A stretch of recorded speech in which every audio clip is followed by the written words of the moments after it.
wunderschönen guten Abend und nachträglich Happy New Year. Das wünschen wir dir von ganzem Herzen und wir hoffen, dass du so einen richtig genialen Start ins 2023 genießen konntest. Wir wünschen dir von ganzem Herzen ein geniales neues Jahr und ganz besonders Gottes reichen Segen. Ganz genau. Wir, das sind unsere beiden Worshipperinnen, Tamara und Sarah, und meine Tochter Gina und ich. Wir haben uns wirklich extremst gefreut auf diesen gemeinsamen Gebetsabend zusammen mit dir heute. Wir haben uns so krass gefreut auf diese ganze Gebetswoche anfangs des Jahres. Es ist einfach krass, dass wir das zusammen erleben dürfen. Und unser Gebetsabend heute Abend, da wollen wir einfach wirklich unseren Gott erleben. Wir wollen ihn erleben. Wir wollen nichts performen, sondern wir wollen Gott in diesem heutigen Abend und während dieser ganzen Woche wollen wir ihn erleben. Und unser Überthema des heutigen Abends ist Gesundheit. Und das Thema ist ein brisantes Thema. Es ist auch nicht ganz easy. Da kann man sehr viel falsch machen in Bezug auf Gesundheit, mit dem, was man ausspricht, oder? Genau, und das wollen wir nicht. Und wir wollen dir nicht unsere Ratschläge vermitteln, sondern wir wollen das Wort Gottes bringen. Wir wollen schauen, hey, was sagt das Wort zum Thema Gesundheit? Und wir wollen mit dem Wort Gottes dazu arbeiten. Und wir haben unser Thema auswendig lernen. Das haben wir aus diesem Buch, welches Leo und Susanna Picker für uns geschrieben haben, ausgewählt. Das Thema auswendig lernen. Und wie wir das zusammenbringen in Bezug auf Gesundheit, das wirst du eben im Laufe dieses Abends zusammen mit uns entdecken. Ich weiß nicht, was das Thema Gesundheit bei dir auslöst. Ich weiß nicht, wo du stehst, ob du krank bist, ob du mit einer Krankheit zu kämpfen hast oder ob du gesund bist. Vielleicht auch in deinem näheren oder weiteren Umfeld du eine Person hast, die leidet. Ich habe keine Ahnung, aber das Einzige, was ich weiß, ist, dass Gottes Wort, die Bibel, unsere Medizin ist. Medizin, die wir anwenden können für uns, für unseren Körper, für unsere Seele. Medizin, die unseren Geist belebt. Und das stimmt mich froh, das macht mich wirklich glücklich, weil ich weiß, hey, ich bin nicht verloren, sondern ich kann diese Medizin tagtäglich für mich einnehmen. Ganz genau. Und ich bitte dich jetzt, bevor wir in diesen Abend so richtig eintreten oder starten, genau, danke Gina, in diesen Abend hineinstarten und eben unseren Gott erleben wollen, bitte ich dich, dass du dir kurz Zeit nimmst und in den Chat hineinschreibst, wie es dir geht, wie deine Gesundheit ist, was für Gebetsanliegen du hast in Bezug auf Gesundheit. Und das Zweite ist, ich bitte dich, dass du das Abendmahl bereit machst für dich. Wir werden am Ende dieses Abends das Abendmahl zusammen einnehmen und dazu musst du jetzt einfach ganz kurz aufstehen, in die Küche springen, dein Brot, dein Traubensaft oder dein Wein holen und wenn du das nicht hast, kein Problem, dann nimm etwas Flüssiges, nimm etwas Essbares, stell es vor dich hin und halt es einfach bereit für den Schluss des Abends, okay? Dann würde ich sagen, wollen wir zuerst mit einem Worship-Song beginnen. Wir wollen unseren Gott groß machen. Wie ich schon gesagt habe, wir wollen Gott erleben. Das ist unser tiefstes Verlangen, unseren Gott zu erleben. Und dazu möchten wir ihm Raum geben. Den Raum, dem ihm gebührt, und wir wollen ihn anbeten. Ich bitte dich, dass du jetzt einfach deine Sorgen, deine Ängste, deine Nöte oder was auch immer dich beschäftigt, dass du die einfach auf die Seite legst und dass du deinen Jesus fokussierst. Um ihn geht es und er soll jetzt in deinem Herzen und in deinen Gedanken diesen Raum bekommen, den er verdient hat. Okay?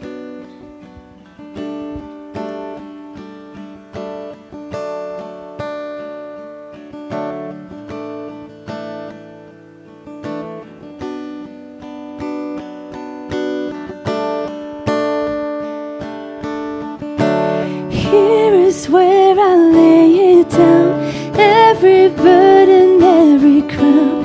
This is my surrender. This is my surrender. Here is where I lay it down, every lie and every doubt. This is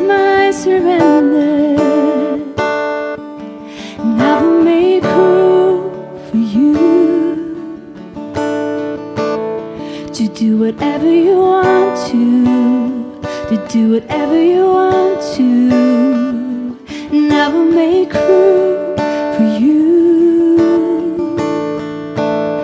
to do whatever you want to do whatever you want to.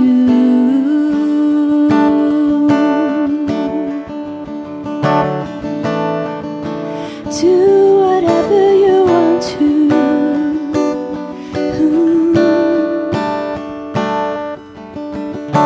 Here is where I lay it down, every burden, every crown. This is my surrender. This is my surrender. Here is where I lay it down, every lie and every doubt. This is my surrender, and I will make room for you to do whatever you want to do whatever you want to, and I will make room for you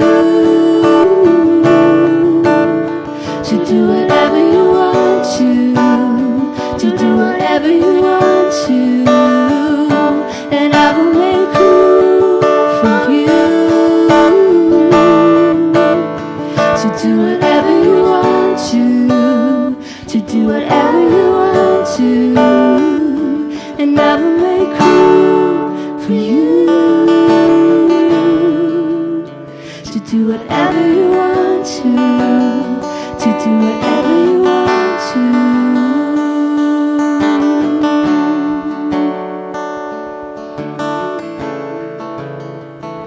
Whatever you want to, we make room for you, Lord. Komm in unser Wohnzimmer, wir geben dir alles hin.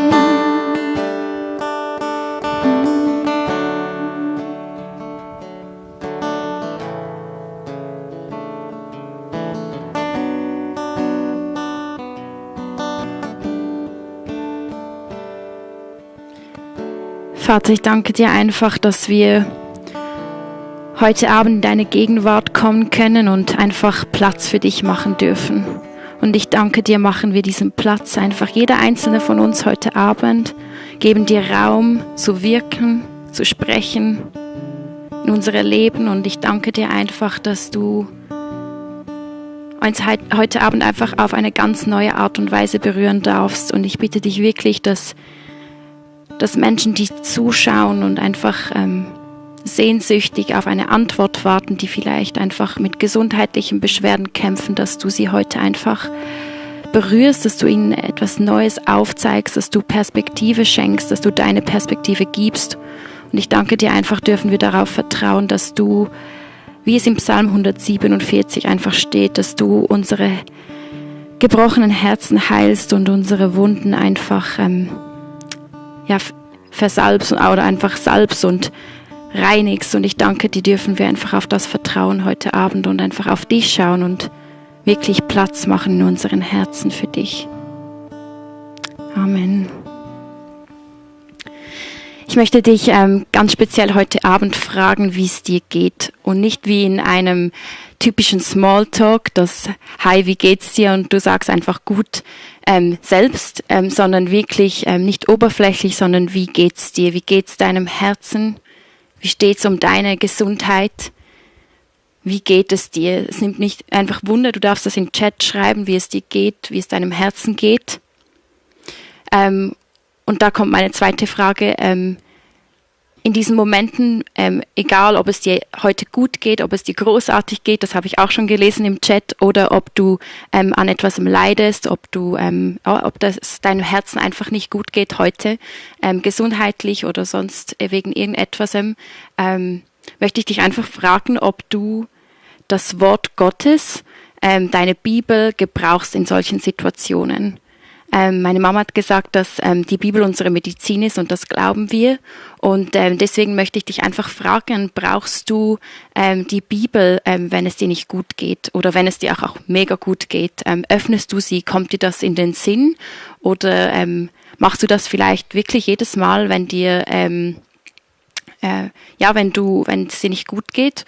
Oder kann es sein, dass du vielleicht aufgegeben hast, die Bibel aufzuschlagen, wenn es um deine Gesundheit geht, weil du einfach nur Enttäuschungen erlebt hast oder weil du das Gefühl hast, es spricht nicht zu dir oder es passiert nichts Nachhaltiges? Ich möchte dir heute einen Zuspruch mit auf den Weg geben und ich wünsche mir wirklich von ganzem Herzen, dass er tief in deinem Herzen verankert sein darf am Ende dieses Abends, dass du das wirklich als wahrnehmen darfst, weil es Gottes Wort ist. Und ich möchte dir heute Abend zusprechen, dass du einen Gott hast, der dich sieht und dass du einen Gott hast, der dich ernst nimmt in deiner Situation. Du hast einen Gott, der Interesse an dir hat und du liegst diesem Gott am Herzen. Und diesen Zuspruch möchte ich dir heute Abend ganz bewusst machen. Im 1. Mose 16, Vers 13b lesen wir, du bist der Gott, der mich sieht. Und auf Hebräisch bedeutet das El Roi und El Roi heißt der Gott, der mich sieht. Und das stellt den rettenden Charakter Gottes dar.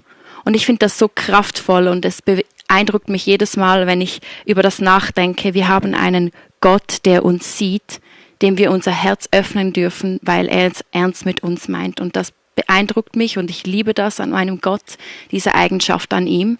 Und wir möchten jetzt einen Worship-Song singen. Hier ist mein Herz heißt er. Und mach doch einfach deine Augen zu und sing diesen Song mit im Bewusstsein, dass wir diesem Gott unser Herz öffnen dürfen und dass er es sicher gut meint. Egal was für Verletzungen du vielleicht schon erlebt hast, dieser Gott meint es gut mit dir und er sieht dich.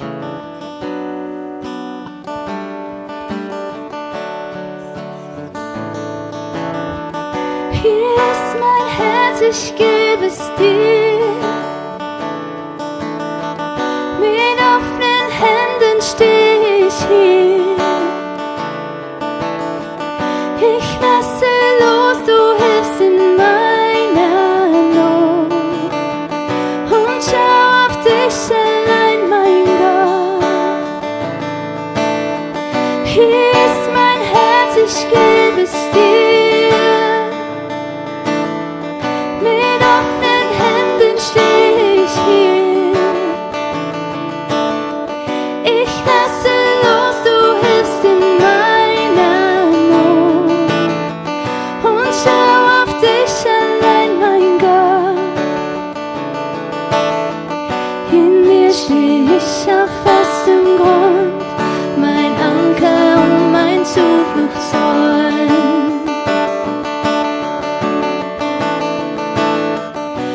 Ganz egal, was auch geschieht, mit dir will ich nach vorne gehen. Deine Liebe bleibt bestehen.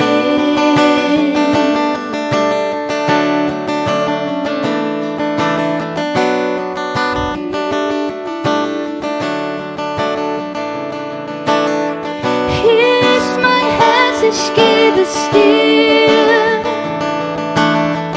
Mit offenen Händen stehe ich hier.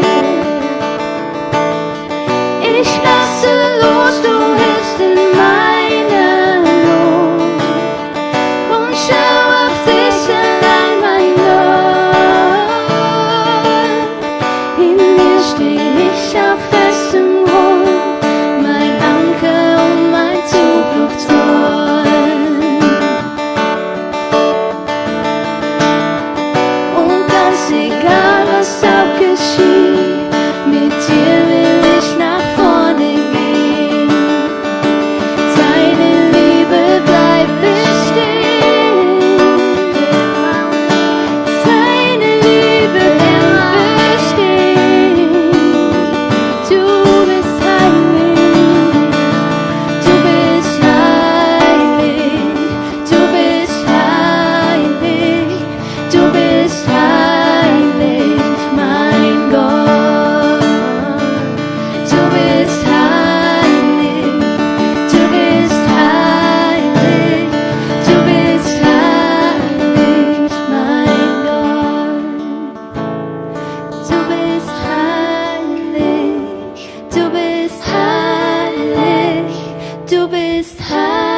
Jesus, ich danke dir, bist du heilig.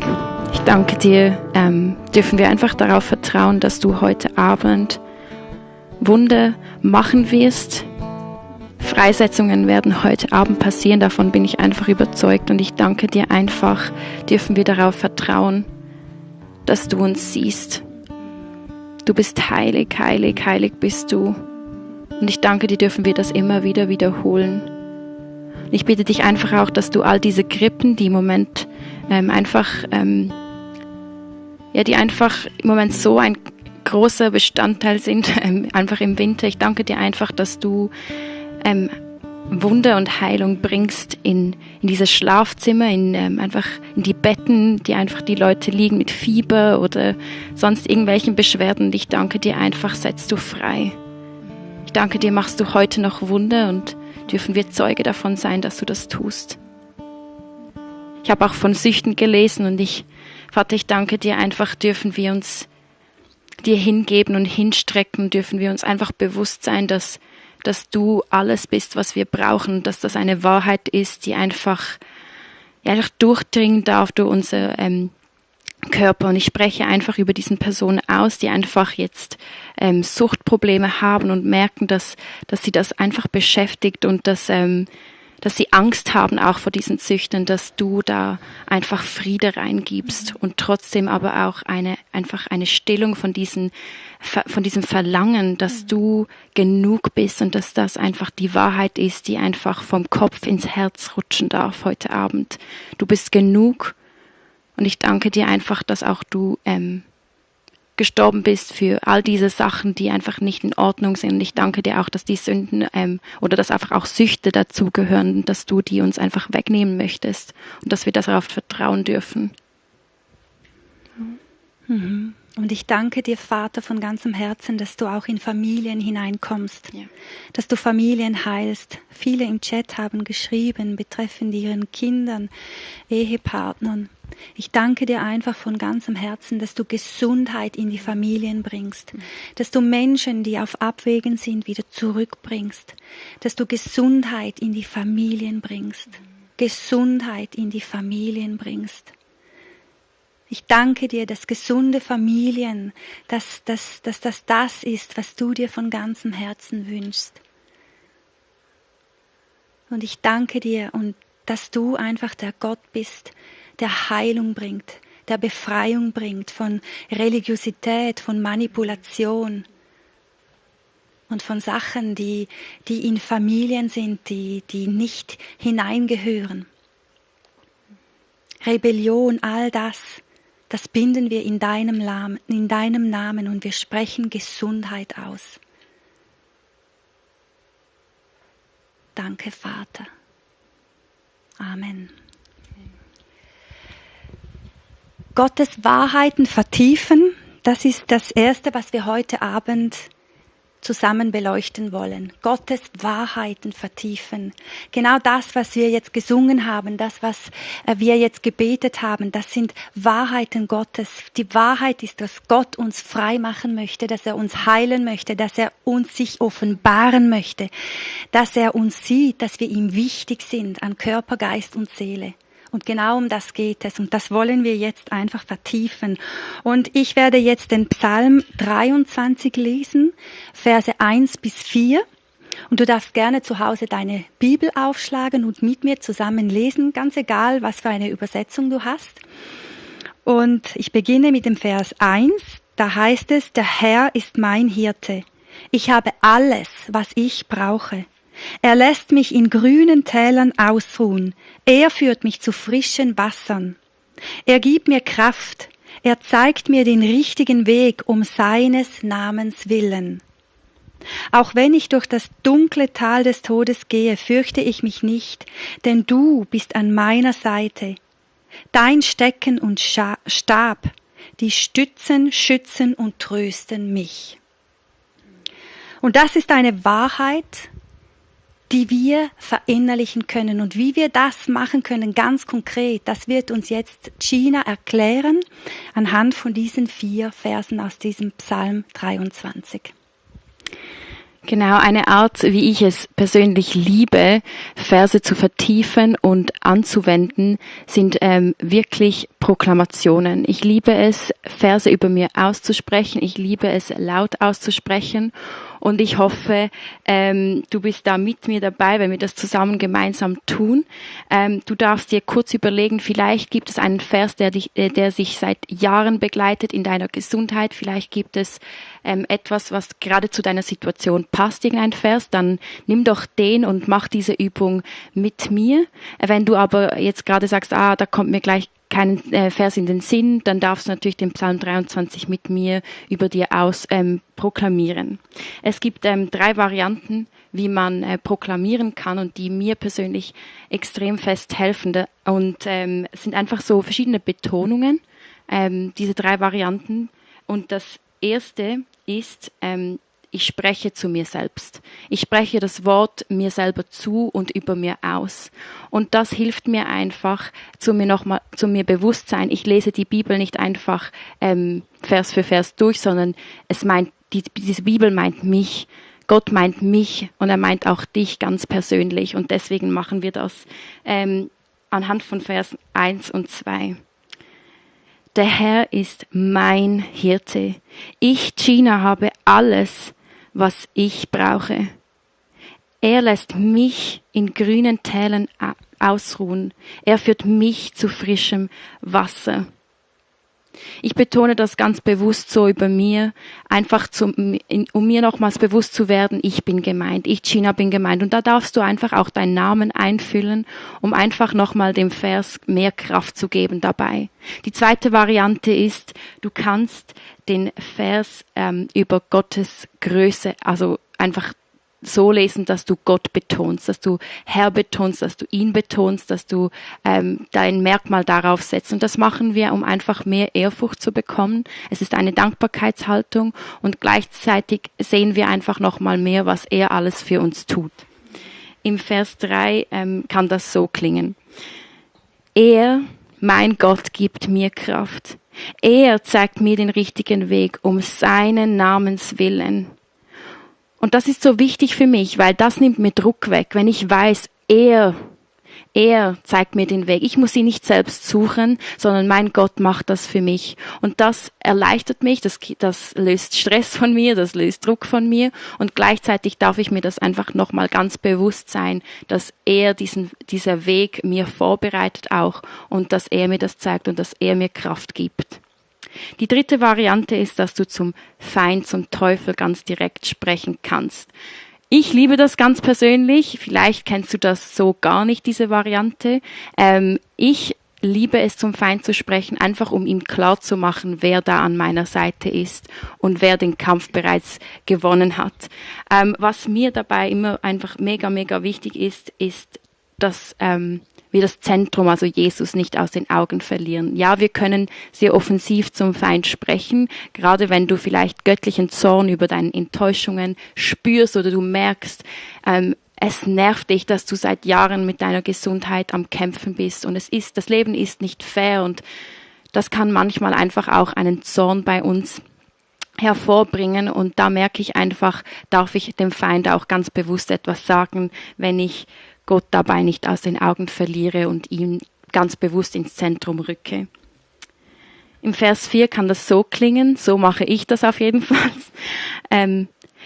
Teufel, auch wenn ich durch das dunkle Tal des Todes gehe, fürchte ich mich nicht, denn mein Gott ist an meiner Seite. Sein Stecken und sein Stab schützen und trösten mich. Und diese Wahrheit darf mir der Feind nicht wegnehmen. Es ist meine Wahrheit und die gehört mir. Es sind Verheißungen und Versprechungen, die ich lesen kann, die Gott über meinem Leben ausgesprochen hat. Und diese Verheißungen darf dir der Teufel nicht wegnehmen. Und so kannst du auch einen Vers über dir ausproklamieren. Und diese 3 verschiedenen Betonungsvarianten helfen mir einfach, eine tiefere Ebene zu bekommen, einfach zu sehen, wie Gott verschieden zu mir sprechen kann, wenn ich vielleicht den Fokus auf ihn setze, den Fokus auf mich setze und einfach mir bewusst mache, wer dieser Gott ist, der ich an meiner Seite habe.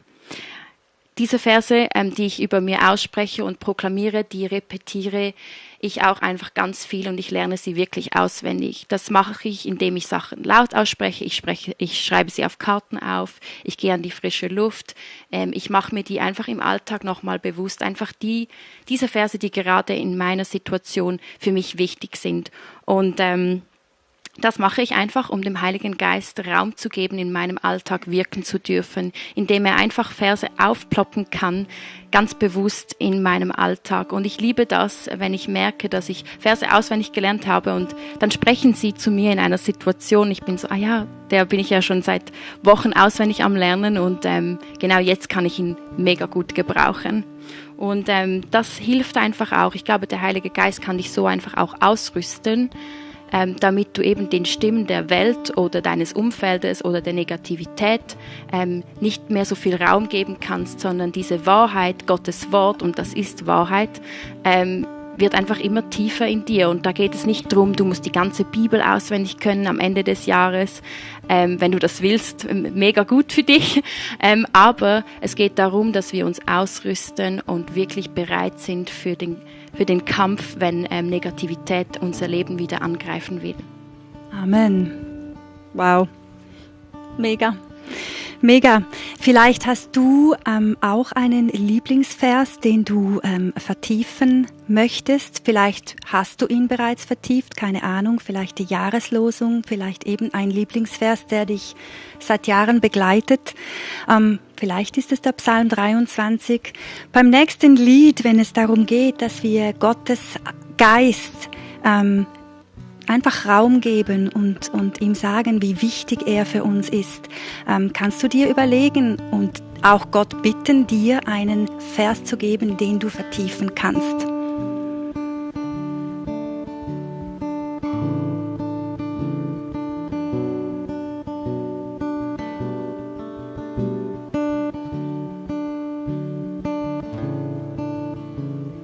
Spirit of God, presence is all around. Come pour it out, ready for more of you. Spirit of God, your presence is all we need. Come pour it out, there's no place we'd rather be. We sing hallelujah, hallelujah, God you reign. We sing hallelujah, hallelujah, forever you reign. We sing hallelujah, hallelujah, God you reign. We sing hallelujah, hallelujah.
Im Chat haben viele Menschen jetzt auch ihre Verse mit uns geteilt, zum Teil von der Konfirmation her, der noch immer sitzt und der noch immer wichtig ist, mega schön.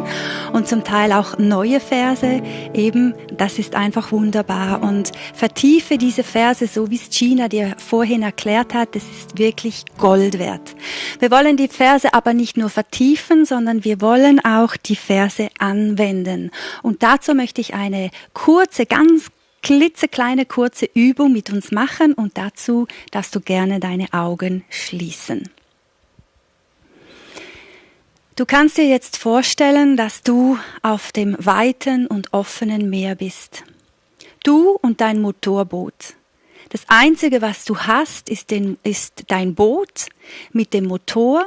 Und du bist auf dem weiten Meer. Du siehst, alles ist wunderbar glänzend. Die Sonne scheint, es ist warm.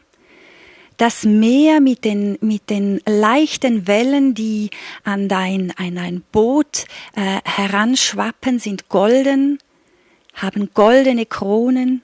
Die Sonne spiegelt sich im Meer. Es ist herrlich. Du siehst nach vorne, nach hinten, nach rechts und links und weit und breit siehst du Meer. Dieses tiefe, wunderschöne Blau. Und wenn du in den Himmel hinaufschaust, dann siehst du einfach die Sonne und sie ist wunderschön, leuchtend, sie gibt dir warm und auch der Himmel ist einfach offen. Aber auf einmal kommt ein Sturm. Auf einmal verdunkelt sich der Himmel, Blitze zucken und der Donner grollt über dir. Es fängt an zu regnen in Strömen und du schaust auf das Meer und diese goldenen Schaumkronen, sie sind auf einmal dunkel, sie sind hässlich, sie machen dir Angst und die Wellen werden immer höher und immer größer. Und es geschieht, dass das Wasser in dein Boot hineinfließt, immer und immer wieder und erbarmungslos knallen diese Wellen an dein Boot heran. Und es ist so, als würdest du kentern und du weißt, wenn jetzt kein Wunder geschieht, dann wirst du und dein Boot kentern. Und du bist alleine. Was du auch realisierst, ist, dass du kein Navigationssystem und keinen Kompass dabei hast. Nur du und dein Motorboot. Diese grausamen, gnadenlosen Wellen, dieser Sturm und diese Dunkelheit, die dich auf einmal umgibt. Du weißt nicht, wohin du jetzt fahren musst, weil dein Motorboot, der Motor ist an. Aber du hast keine Ahnung, in welche Richtung, du bist ziellos.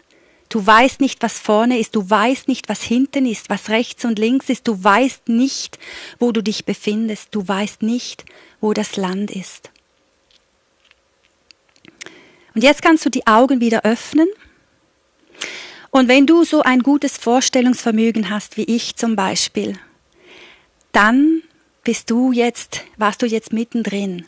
Und ich kann dir sagen, wenn ich mir eine solche Situation wirklich ernsthaft vorstelle, und das habe ich jetzt getan, dann habe ich Todesangst. Dann packt mich das Grauen, weil ich weiß, jetzt ist es vorbei. Ich habe Angst, ich mache mir Sorgen und genau so kann es in unserem Leben geschehen. Auf einen Schlag kann ein Schicksalsschlag in dein Leben kommen. Du bist unvorherbereitet, du hast keine Chance zu reagieren, es ist einfach da und du musst damit dealen, irgendwie. Sorgen, Ängste, Nöte, eine Krankheit, vielleicht ein plötzlicher Tod oder ein Unfall. Das kann passieren. Aber weißt du was? Wenn wir dieses Navigationssystem, wenn wir diesen Kompass bei uns haben, verinnerlicht haben, dann wissen wir, wohin wir steuern können, nämlich in den Hafen zurück, dort, wo das Land ist, auch wenn wir es nicht sehen, auch wenn überall nur Wellen sind, aber wir können mit unserem Boot auf diesen Hafen hinzusteuern und der Hafen, das ist unser Jesus, der mit weit offenen Armen dasteht, uns empfängt, uns in die Arme nimmt und sagt, ich sehe dich. Ich sehe dich und deine Situation. Und dein Boot ist an Land, vielleicht noch gefüllt mit Wasser. Aber du bist in den Armen von Jesus. Und du weißt, weil du die Wahrheiten Gottes kennst, kannst du sie zücken und du kannst aussprechen über deine Situation, ganz egal wie sie aussieht, ganz egal was die Prognosen sind. Mein Gott ist mit mir. Mein Gott sieht mich. Mein Gott wird mich nicht verlassen. Er ist diese sichere Burg. Er ist dieser Hafen. Er ist meine Navigation. Er ist mein Kompass. Und was er über mir ausspricht, was in seinem Wort steht, das ist Wahrheit. Und das spreche ich über mir aus. Und ich bekomme neue Hoffnung. Ich bekomme Zuversicht. Ich bekomme Vertrauen. Und das ist genau das, was wir brauchen in unserem Leben.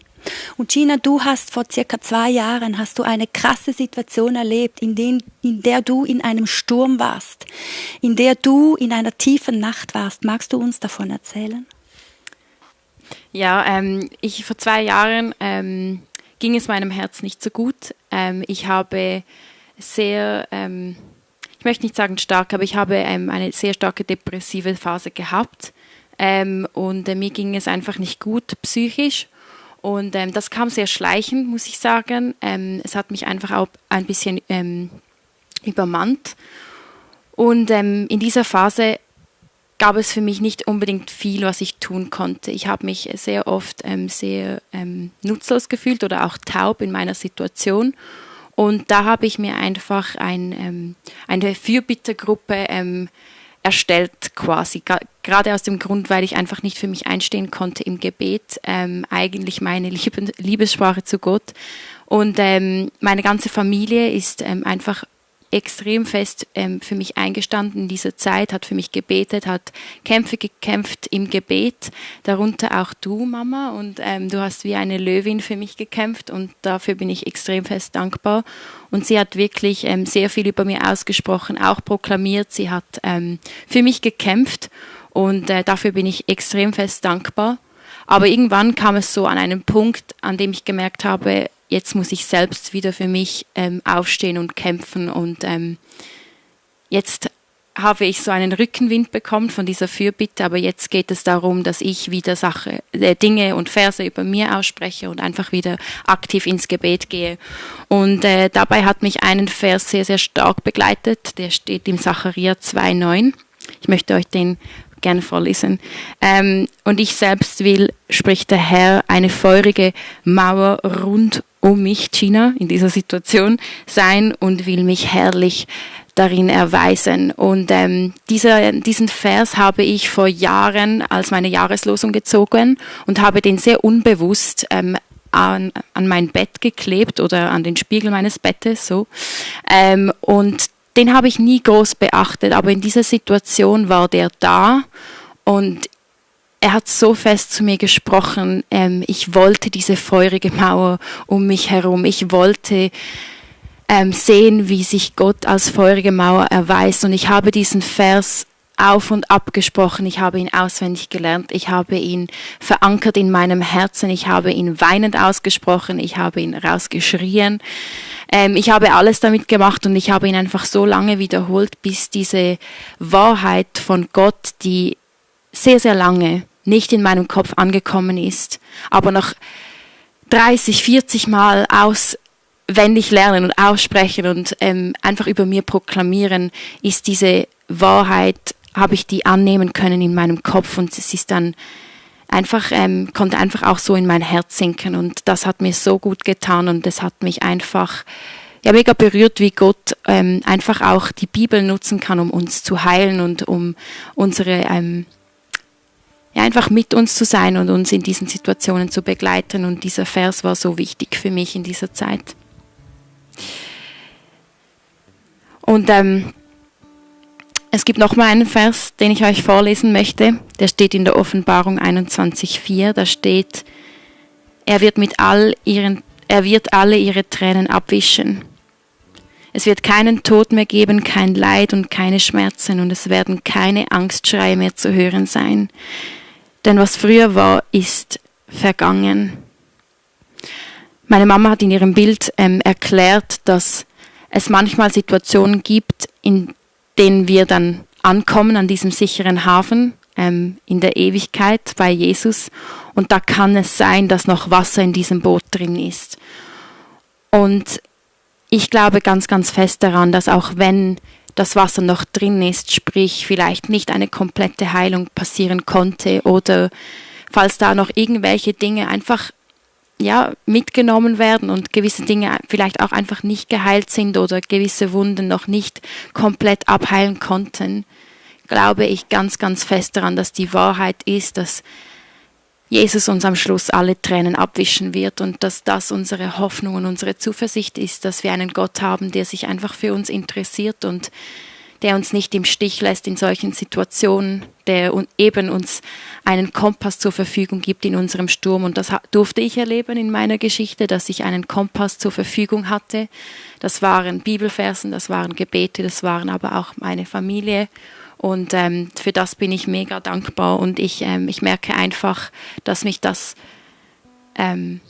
hoffnungsvoll stimmt, wenn ich weiß, wir sehen in die Zukunft und wir wünschen uns Wunder und ich glaube ganz, ganz fest, dass Gott diese feurige Mauer sein kann und sein will und sein wird und dass da Krankheiten keinen Platz haben, dass auch Krankheiten weichen müssen. Aber ich glaube auch, dass es wie in der Offenbarung steht, dass es gewisse Dinge geben wird, die wir einfach mitnehmen und die vielleicht nicht komplette Heilung, wo wir nicht komplette Heilung hier auf dieser Erde erleben dürfen, aber spätestens, wenn wir in Jesus Armen sind, ist das unser Blick darauf, dass wir diese Heilung dann empfangen dürfen.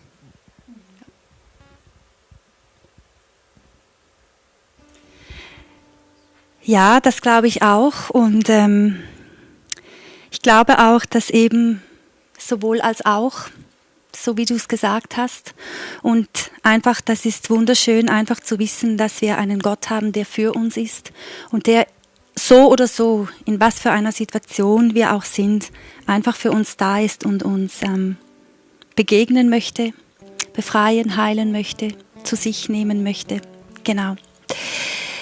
Wir haben ein weiteres Lied für uns parat. Der Waymaker, weil wir glauben, Gott ist unser Wegbereiter und auf das wollen wir vertrauen durch alle Böden hindurch. Du wirst noch Bibelverse eingeblendet sehen, die du einfach abfotografieren darfst und vielleicht heute Abend noch, vielleicht aber auch erst in den kommenden Tagen, kannst du die in der Bibel aufschlagen und einfach mal schauen, welche Bibelverse sprechen dich an. Vielleicht ergänzt du diese Liste, das sind bei weitem nicht alle Bibelverse, die etwas mit Gesundheit zu tun haben. Du kannst die selber ergänzen. Vielleicht sind das aber auch Inspirationen, die du einfach nehmen kannst und du kannst die aufschlagen in der Bibel und vielleicht darfst du genau die auswendig lernen und über deinem Leben proklamieren, über deiner Gesundheit, über deiner Krankheit, was auch immer dich gerade beschäftigt, welche Diagnose, welches Leid, du darfst diese Verse über dir proklamieren und aussprechen. Und ich glaube einfach, dass durch das Auswendiglernen von Bibelversen sammeln wir Schätze an, die wir in unserem Alltag zücken können, wo der Heilige Geist Raum bekommt, um zu uns zu sprechen und einfach uns im Leben und im Alltag Bibelverse reinzugeben, die uns einfach stärken und ermutigen dürfen.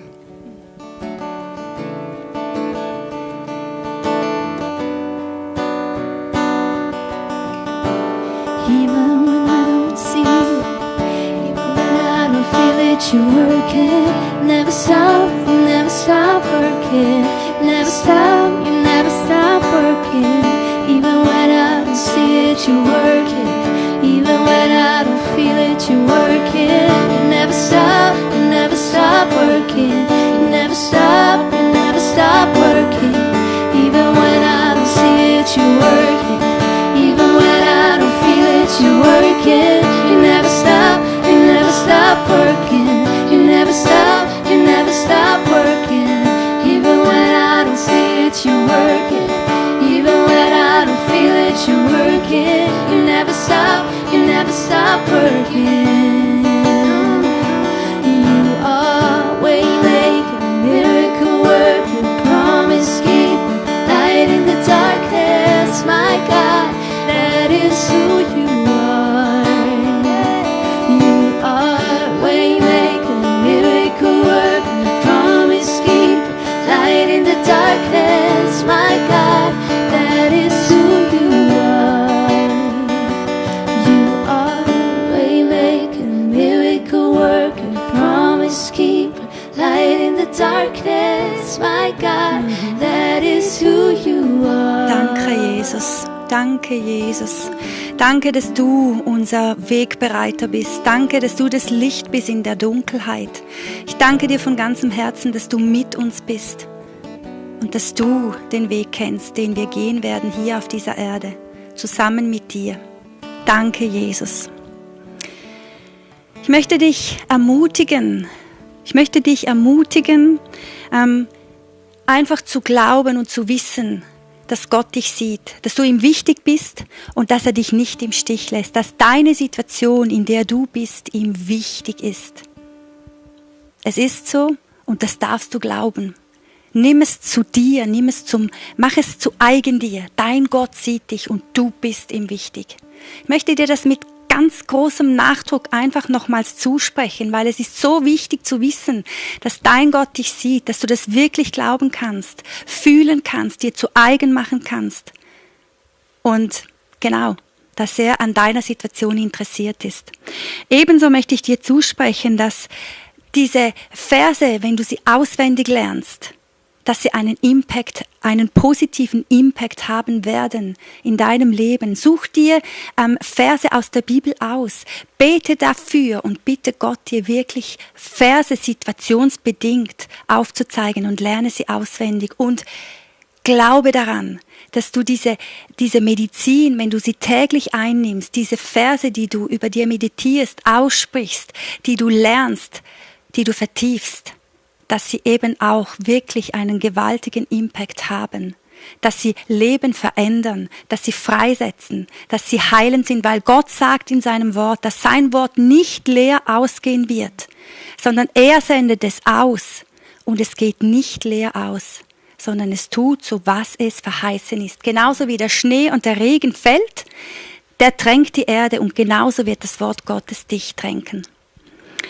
Wir möchten jetzt zum Abschluss das Abendmahl zusammen einnehmen, so wie ich es am Anfang angekündigt habe. Und dazu kannst du eben dein Abendmahl, das du dir bereit gemacht hast, nehmen. Wir nehmen in Anspruch, was Jesus für uns getan hat. Dass er für uns auf diese Welt gekommen ist als Baby, um in einem Stall geboren zu werden, um für uns später zu sterben. An einem Kreuz, das Schande bedeutet hat, das einfach nur für Verbrecher da war. Und für das hat Jesus seinen Leib, seinen Körper hingegeben. Er hat ihn zerschlagen und zerschinden lassen für uns. Man hat Jesus angeschaut und man hat ihn verspottet, man hat ihn verhöhnt und man wollte keine Sekunde mit ihm tauschen. Fast niemand hat mir geglaubt, dass dieser Jesus wirklich der Messias ist. Aber er hat sich hingegeben für uns, für unsere Krankheiten, für unsere Gebrechen, für alles Böse, für Tod, Unfall, Elend, Leid. Das alles hat Jesus bereits auf sich genommen. Es ist vollbracht. Und wir wollen das besiegeln, indem wir den Leib von Jesus Christus essen und ihm dafür Danke sagen, dass es bereits vollbracht ist und dass er uns diesen Weg vorausgegangen ist in die Ewigkeit. Danke, Jesus, für deinen Leib.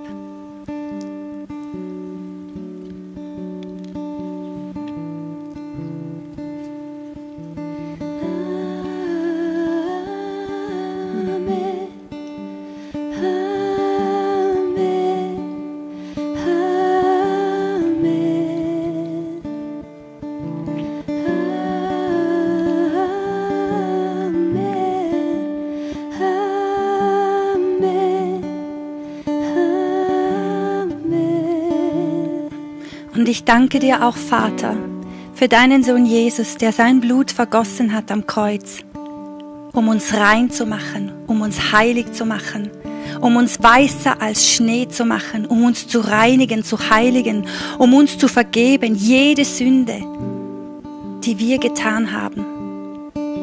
Ich danke dir von ganzem Herzen für dein Blut, das du vergossen hast. Ich danke dir, dass du für uns am Kreuz gestorben bist.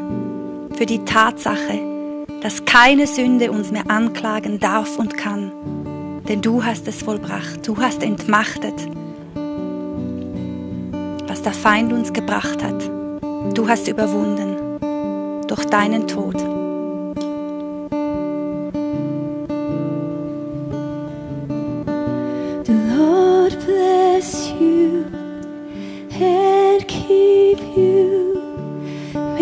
His face shine upon you, be gracious to you.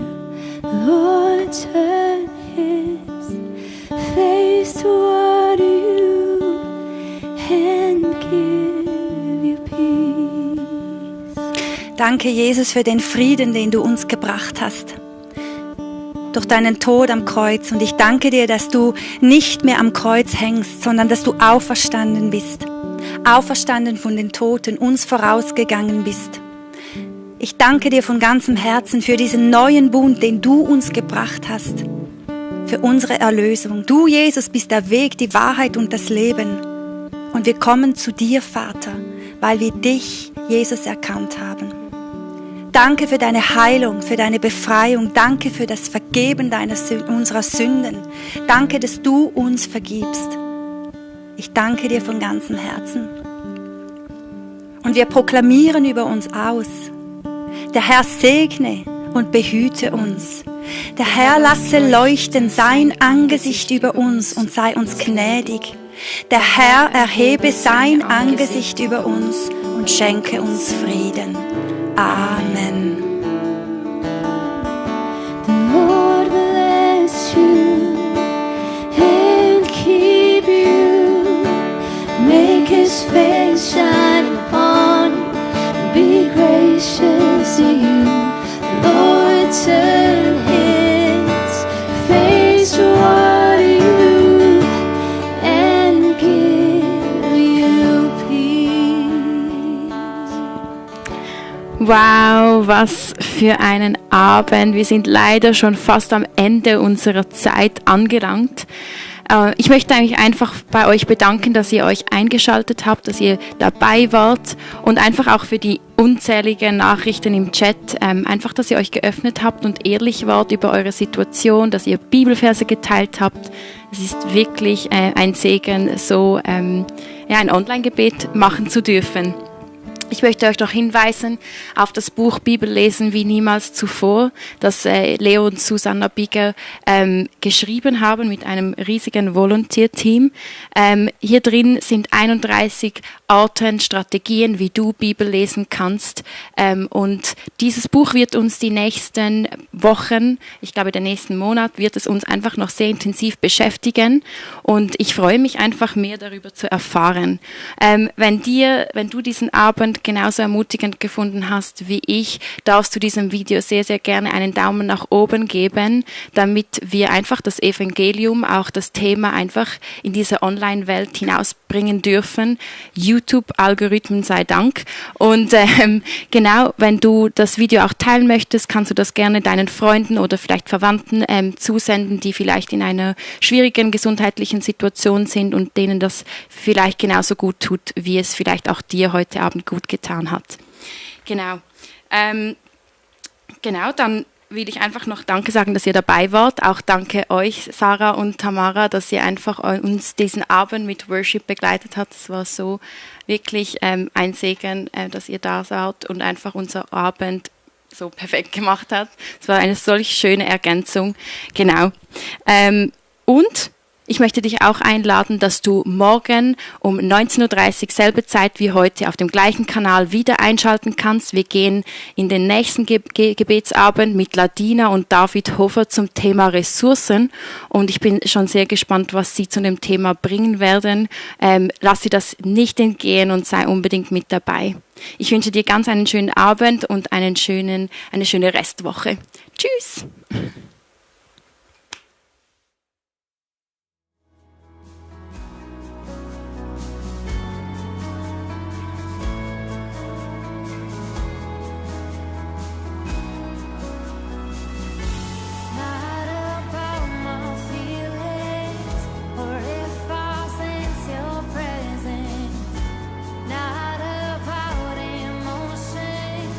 Or if I feel like dancing.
You're unchanging. You stay the same through time and space, I know. You're unrivaled, and no one ever could compare to you. How far you have gone to meet me at the cross and give me life.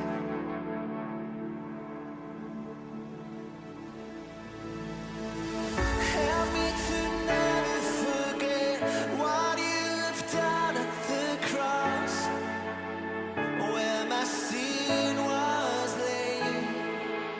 I stand here arms open wide, forgiven, free and alive.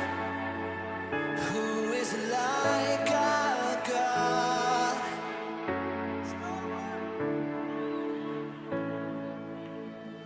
You're unchanging.